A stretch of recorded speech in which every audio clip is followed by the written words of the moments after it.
Hello, this is my fourth video, and today I'm going to be talking about a little bit of the cultural differences that I've noticed and some of my favorite spots that I've found in Florence so far.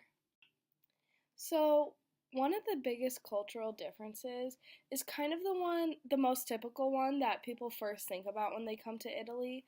Um, The restaurants are very different.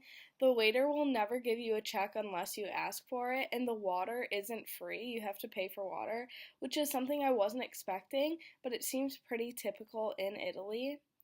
Some other things that I've noticed is that stores close a lot earlier and dinners are a lot later.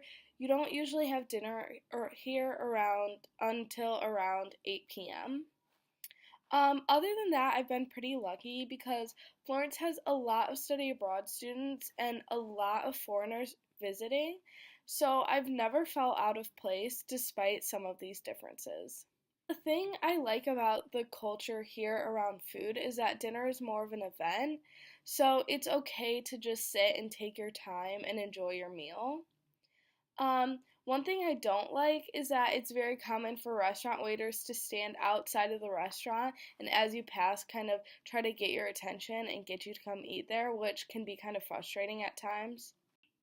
One place that is a little more unknown here that I absolutely love in Florence is San Miniato Church. It's actually still a working church and monastery. There are monks who live there.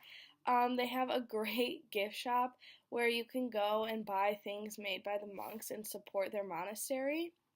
The thing I like about this is it's actually only a minute walk away from Piazza Michelangelo, which is the overlook of the entire city, and it's got steps and everything there.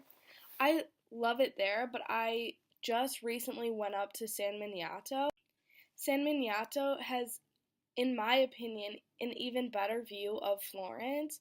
You can see basically everything, and it's a lot more peaceful and quiet and a lot less touristy.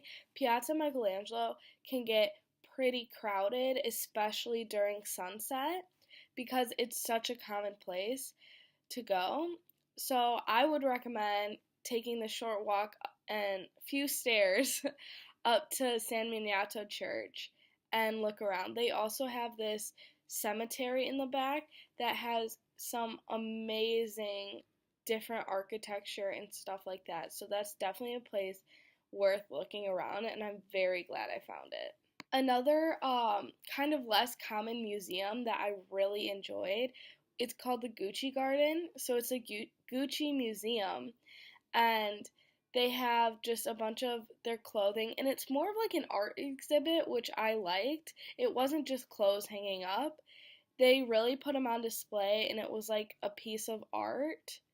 Um, and it's super cool, and it's usually less crowded.